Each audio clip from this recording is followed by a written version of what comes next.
ప్రజలు ప్రజాస్వామ్యం గెలిచి ప్రజాపాలన ఏర్పడి కరెక్ట్గా ఒక సంవత్సరం పూర్తి చేసుకుంటున్నాం. సుపరిపాలన తొలి అడుగు పడింది.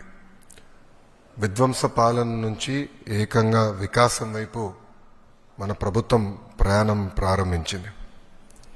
కేంద్రంలో ప్రధానమంత్రి గారు, రాష్ట్రంలో గౌరవ ముఖ్యమంత్రి చంద్రబాబు నాయుడు గారి నాయకత్వంలో ఆంధ్ర రాష్ట్రంలో డబుల్ ఇంజిన్ సర్కార్ అనేది ఈరోజు నడుస్తుంది. ఒక ఉద్యోగాల విషయంలో చూస్తే మెగా డిఎస్సి ఏర్పాటు చేసి ఏకంగా 16,347 పోస్టులు ఈరోజు ప్రజాప్రభుత్వం భర్తీ చేస్తుంది. ఈ మెగా డిఎస్సిని ఎట్టి పరిస్థితులు ఆపాలని ప్రతిపక్ష పార్టీ సుమారుగా 24 కేసులు, ఈ రోజుతో 24వ కేసు కూడా డిస్మిస్ అయింది సుప్రీంకోర్టులో. 24 కేసులు వేశారు. అయినా అవన్నీ తట్టుకుని డిఎస్సి ప్రక్రియ మేము పూర్తి చేస్తున్నాం. గడిచిన 10 సంవత్సరాల్లో రాని పెట్టుబడులు ఈ సంవత్సరంలో తీసుకొస్తాం జరిగింది. 9.5 లక్షల కోట్ల పెట్టుబడి, తద్వారా 8.5 లక్షల మందికి ఉద్యోగాలు కల్పించడానికి మేము ఒప్పందాలు కుదుర్చుకున్నాం. అనేక దశల్లో ఆ ఇన్వెస్ట్మెంట్స్ ఉన్నాయి. డొమెస్టిక్ ఇన్వెస్ట్మెంట్స్లో చూస్తే ఈరోజు భారతదేశంలోనే ఆంధ్ర రాష్ట్రం నంబర్ 1 ఉంది. 16% డొమెస్టిక్ ఇన్వెస్ట్మెంట్స్లో ఆంధ్ర రాష్ట్రానికి వస్తూ జరిగింది. దాంట్లో భాగంగా TCS, LG, NTPC green, ఆసిలర్ Mittal, BPCL, Reliance, renew power లాంటి సంస్థలు ఈరోజు ఆంధ్ర రాష్ట్రంలో పెట్టుబడులు పెట్టడానికి ముందుకు వచ్చినాయి. డబుల్ ఇంజిన్ సర్కార్ ఉంది కనుకనే విశాఖ స్టీల్ ప్లాంట్ కాపాడుకోగలం, రైల్వే జోన్స్ సాధించాం. అంతేకాకుండా భోగాపురం ఎయిర్పోర్ట్ పనులు కూడా వేగవంతంగా ఈరోజు జరుగుతున్నాయి. మీరు చూస్తే ప్రజాప్రభుత్వం ఏర్పడిన తర్వాత ఒక పెన్షన్లోనే భారతదేశంలో ఏ రాష్ట్రం ఇవ్వని విధంగా మేము ఇస్తున్నాం. వృద్ధులకి 1,000 రూపాయలు పెంచాం, వికలాంగులకి 3,000 రూపాయలు పెంచాం. బెడ్కే పరిమితం అవుతే 15,000 రూపాయలు ప్రతి నెల ప్రభుత్వం ఇస్తుంది. భారతదేశంలో ఏకైక ప్రభుత్వం ఇస్తుంది, అది ఆంధ్ర రాష్ట్ర ప్రభుత్వం. ఇంతేకాకుండా భారతదేశంలో ఎక్కడ లేని విధంగా 203 అన్న క్యాంటీన్లు ప్రజాప్రభుత్వం తిరిగి ప్రారంభించి ఈరోజు నడిపిస్తుంది. గౌరవ ముఖ్యమంత్రి గారు ఇప్పుడే చెప్పారు, ఆగస్టు 15 నుంచి ఉచిత బస్ విధానం కూడా మేము అమలు చేస్తున్నాం. దీపం పథకం ద్వారా ఇప్పటికీ 2 కోట్ల గ్యాస్ సిలిండర్లు ఉచితంగా ప్రజాప్రభుత్వం తెలుగింటి ఆడబడుచులకి అందజేస్తాం కూడా జరిగింది. దాంట్లో కొన్ని సవరణలు తీసుకొచ్చి ఏకంగా ఆ డబ్బులు డైరెక్ట్గా మహిళల అకౌంట్లో కూడా వేయాలని ఒక నిర్ణయం కూడా ప్రభుత్వం తీసుకుంటాం జరిగింది. ఈరోజు ముఖ్యమైన కార్యక్రమం తల్లికి వందనం. ఎన్నికల్లో మనం ఇచ్చిన హామీ నిలబెట్టుకుంటున్నాం. ఆనాడు చాలా స్పష్టంగా ఎంతమంది పిల్లలుంటే అంతమంది పిల్లలకి తల్లికి వందనం ఇస్తానని హామీ ఇచ్చాం. దాంట్లో భాగంగా జియో ఇచ్చాం. ఈ రోజు నుంచి డబ్బులు తల్లుల అకౌంట్లో కూడా పడితే 13,000 రూపాయలు తల్లి అకౌంట్లో పడుతుంది. 2,000 రూపాయలు మెయింటెనెన్స్ గ్రాంట్ కింద స్కూల్స్లో మెయింటెనెన్స్ కోసం ప్రభుత్వం ఆ నిధులు కూడా ఖర్చు పెడతాం జరుగుతుంది. సో భారతదేశంలో ఎవరు చేయని విధంగా సంక్షేమ అభివృద్ధి కార్యక్రమాలు ప్రభుత్వం ఈరోజు చేస్తాం జరుగుతుంది. గౌరవ ముఖ్యమంత్రి చంద్రబాబు నాయుడు గారి నాయకత్వంలో సంక్షేమ అభివృద్ధి అనేది ఈ ప్రభుత్వానికి జోడెద్దుల బండి. మాకు చాలా క్లియర్ మ్యాండేట్ ఇచ్చారు. 2 మీరు తీసుకెళ్ళాలి. ఒక పక్కన ఉద్యోగాలు, ఉపాధి, అభివృద్ధితో పాటు సంక్షేమం కూడా చేస్తూ ప్రజలు ఏ ఆస్తి అయితే ఈ కూటమిని 94% సీట్లు ఇచ్చి గెలిపించారో ఆ ఆశని మనం నిలబెట్టుకోవాల్సిన బాధ్యత, నెరవేర్చాల్సిన బాధ్యత మా పైన ఉందని కేబినెట్ మీటింగ్లో కూడా గౌరవ ముఖ్యమంత్రి గారు చెప్తాం జరిగింది. సో ఈ తల్లికి వందనం కింద దాదాపు 60% కుటుంబాలలో 2 కన్నా ఎక్కువ మంది పిల్లలు ఉండటం జరుగుతుంది. సో వాళ్ళకి 2 ఉంటే 26,000, 3 ఉంటే దేర్ ఆఫ్ డబ్బులు వస్తాయి. సో ఆటోమేటిక్గా ఆ డబ్బులు వాళ్ళ అకౌంట్లో పడటం జరుగుతుంది.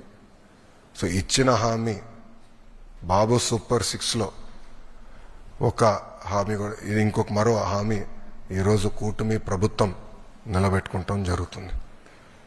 Thank you.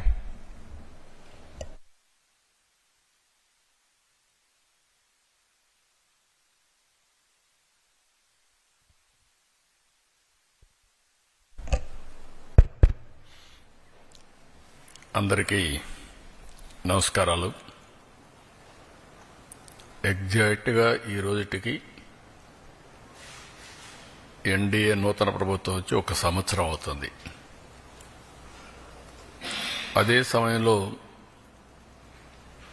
ఇచ్చిన హామీలు ఆ రోజు ఎన్నికల మేనిఫెస్టోలోని చాలా స్పష్టంగా, మేనిఫెస్టోని కాకుండా ప్రచారంలో కూడా చాలా స్పష్టంగా చెప్పాను.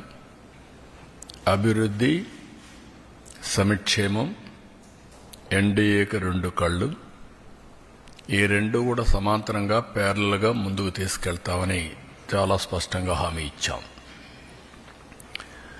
అదే సమయంలో సంపద సృష్టిస్తాం, ఆదాయాన్ని పెంచుతాం, పెంచిన ఆదాయాన్ని అభివృద్ధికి, సంక్షేమానికి రెంటికి బ్యాలెన్స్ చేసుకుంటూ ఎక్కడ కూడా ఎలాంటి ఇబ్బంది లేకుండా ఈ కార్యక్రమాలు ముందుకు తీసుకుపోతామని చెప్పాం.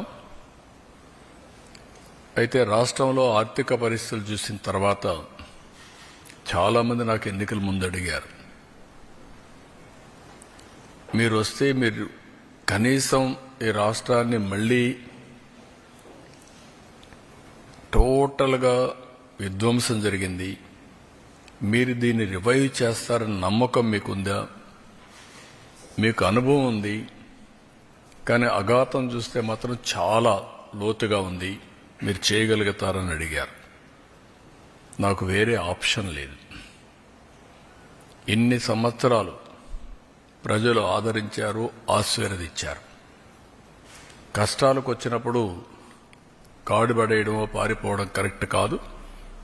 ఎంత కష్టమైనా చేస్తామనే విధంగా ఆ రోజు చెప్పాను, ఆ డైరెక్షన్లో ముందుకు పోయాను. మేము ఆ రోజు సూపర్ 6 చెప్పాం. ఎన్నికల మేనిఫెస్టో చాలా విషయాలున్నాయి, సూపర్ 6 మేజర్గా హైలైట్ చేశాం. ఆ సూపర్ 6లో అతి కీలకం తల్లికి వందనం. ఆ తల్లికి వందనం ఆ రోజు మేము చెప్పింది చాలా స్పష్టంగా, ఒక ఇంట్లో 2 పిల్లలుంటే ఒకరికే డబ్బులిచ్చి ఒకరికి ఇవ్వకుండా చేస్తే, ఒకరిని ఆ తల్లి చదివిస్తే లేకుంటే అన్ని విషయాలు చూసుకుంటే అది మంచిది కాదు. ఎంతమంది పిల్లలుంటే అంతమంది పిల్లలకి తల్లికి వందనం వర్తింపజేస్తామని చాలా స్పష్టంగా చెప్పాం. ఈరోజు మీరు చూస్తే 67 లక్షల మందికి దగ్గర 10,091 కోట్ల రూపాయలు టోటల్గా ఖర్చు అవుతుంది. ఇందులో 1,346 కోట్ల రూపాయలు స్కూల్ డెవలప్మెంట్కి వెళ్తుంది. ఇందులో ఏమీ మార్పులు లేవు. ముందు ఏదైతే ఇచ్చారో అమ్మఒడి అదే గైడ్ లైన్స్ పెట్టి, దానికంటే ఇంప్రూవ్డ్ ఏంటంటే ఎంతమంది పిల్లలుంటే అంతమంది పిల్లలకి ఆ తల్లుల అకౌంట్లో ఆ డబ్బులు వేసే కార్యక్రమానికి శ్రీకారం చుట్టాం. అప్పటికి ఇప్పటికి డిఫరెన్స్ మీరు ఒకసారి చూస్తే, వాళ్ళు 42,61,965 మందికి అమ్మఒడిచ్చారు. ఈ ప్రభుత్వం 67,27,164 మందికి తల్లికి వందనం ఇస్తున్నాం. తేడా 24,65,199. ఆ రోజు వాళ్ళు ఖర్చు పెట్టింది, తల్లులకు అకౌంట్లో వేసింది 5,540 కోట్లు. ఈ రోజు మేము అకౌంట్లో వేసేది 8,745 కోట్లు. వ్యత్యాసం 3,205 కోట్లు ఒక్క తల్లికి వందనంలో మాత్రం. అందులో ఈరోజు 1,346 కోట్ల రూపాయలు డెవలప్మెంట్కి వెళ్తుంది. టోటల్గా ఖర్చు పెట్టేది 10,091 కోట్ల రూపాయలు తల్లికి వందనం కింద డెవలప్మెంట్ తల్లుల అకౌంట్కి వెళ్లే పరిస్థితి వస్తుంది. 1వ తరగతి 10వ తరగతి అవి కూడా క్యాలిక్యులేషన్లు తీసుకున్నాం, జీవో ఇష్యూ చేశాం. అడ్మిషన్స్ కాలేదు, అడ్మిషన్స్ అవుతానే వాళ్ళ అకౌంట్ కూడా తల్లుల అకౌంట్కి డబ్బులు వెళ్తుంది. ఇంకొక పక్కన తల్లి లేని పిల్లలకి వారికి తండ్రికి కానీ లేదంటే ఎవరైతే గార్డియన్గా ఉంటారో వాళ్ళ అకౌంట్కి ఇస్తున్నాం. అనాథ పిల్లలుంటే జిల్లా కలెక్టర్ నిర్ధారించినటువంటి పథకం ప్రకారం వాళ్ళ అకౌంట్లో వేసి వాళ్ళకి హెల్ప్ చేస్తాం. ప్రైవేట్ అన్ఎయిడెడ్ పాఠశాలలు ఉంటే 76,000 మందికి కూడా వర్తింపజేశాం. ఇది కాకుండా ట్రాన్స్పరెన్సీ ఉండాలనే ఉద్దేశంతో ఈ జాబితా సెక్రటరియట్లో గ్రామ వార్డు కార్యాలయాల్లో కూడా పెడతాం. ఎక్కడైనా సరే ఇబ్బందులున్నా లేకుంటే సాంకేతిక సమస్యలున్నా ఇమ్మీడియట్గా రిపోర్ట్ చేస్తే అవన్నీ కరెక్ట్ చేసి మళ్ళీ అలాంటి వారికి కూడా సహాయం చేయడానికి ఫిర్యాదులను తీసుకోవడానికి జూన్ 26 వరకు టైం కూడా పెట్టాం. 30వ తారీఖు తుది జాబితా పెట్టి అక్కడి నుంచి ఇవన్నీ కూడా అమలు చేస్తాం.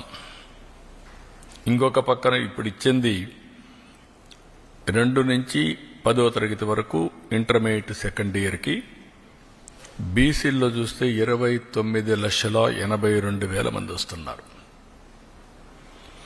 ఇంకొక పక్క ఎస్సీల్లో 11,76,000 మంది వస్తున్నారు. ఎస్టీలు 4,26,000 మంది వస్తున్నారు. మైనారిటీలు 66,500 వస్తున్నారు. ఈడబ్ల్యూఎస్ విద్యార్థులు 8,44,000 మంది ఎకనామికలీ బ్యాక్వర్డ్ అగ్ర కులాలకు సంబంధించిన వ్యక్తులు వస్తున్నారు. ఒక బిడ్డ 2 గాని 3 గాని 4 కూడా ఇచ్చాం. ఇది మీరు చూస్తే 18,55,760 మంది తల్లులకు ఒకే బిడ్డ వాళ్ళకి యాజ్ ఇట్ ఈజ్ ఇస్తున్నాం. 14,55,322 మంది తల్లులకి 2 బిడ్డలు. ఇది 29,10,644. 2,10,684 మందికి 3 పిల్లలు. ఇది 6,32,052 మందికి ఇస్తున్నాం. 20,053 మందికి 4 పిల్లలు అంటే 80,212 మందికి వీళ్ళకి కూడా ఇస్తున్నాం.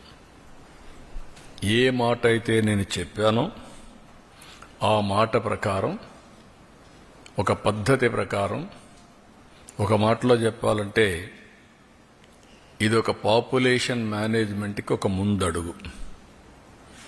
నిన్నే జపాన్లో చూసాం 9 మిలియన్ హౌసెస్ ఆర్ వేకెంట్. ఇంకొక పక్కన ప్రపంచం అంతా కూడా ఏజింగ్ ప్రాబ్లం, రెండోది ఎకానమీ కూడా దెబ్బతినే పరిస్థితి వస్తున్నాయి. మన భారతదేశం మీరు చూస్తే 146 కోట్ల జనాభా, చైనా 130 కంటే తక్కువ ఉంది. అయితే భారతదేశం కూడా రీప్లేస్మెంట్ లెవెల్ లేదు.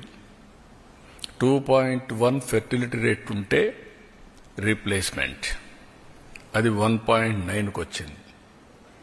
ఆంధ్రప్రదేశ్ అయితే 1.5 ఆ ప్రాంతంకి వచ్చేసాం. సౌత్ ఇండియా మొత్తం ఆ పరిస్థితిలోకి వచ్చాం. అందుకే ఇప్పటికే ఫ్యామిలీ ప్లానింగ్ నుంచి డెమోగ్రఫిక్ మేనేజ్మెంట్ వైపు అడుగులేస్తున్నాం. ఒకప్పుడు 2 పిల్లల కంటే ఎక్కువ ఉంటే స్థానిక సంస్థల్లో పోటీ చేయడానికి అర్హత లేదు. ఇప్పుడు అది తీసేశాం. 2 పిల్లల కంటే తక్కువ ఉంటే పోటీ చేయడానికి అర్హత లేదని కొత్తగా పెట్టాల్సి వస్తుంది. అందులో 2వ స్టెప్ మీరు చూస్తే ఎక్కడికక్కడ ఆఫీసుల్లో కూడా ఒక అనుకూలమైనటువంటి వాతావరణం, చిల్డ్రన్ హోమ్స్ కింద ప్లే ఏరియా కానీ అక్కడ వాళ్ళకి ప్రత్యేకమైన సదుపాయాలు అవన్నిటి కూడా నిర్ణయాలు చేస్తున్నాం. అందులో ఇది ఒక మేజర్. చాలామంది చెప్పేది ఎక్కువ మంది పిల్లలుంటే మాకు ఆదాయం లేదు కాబట్టి మేము పిల్లల్ని చదివించలేమనే ఆలోచన ఉంది. ఈరోజు చదివించడమే కాదు వీళ్ళకు కూడా వెసులుబాటు వస్తుందనే విధంగా ఈ కార్యక్రమానికి శ్రీకారం చుట్టాం. Please like, share and subscribe Sneha TV.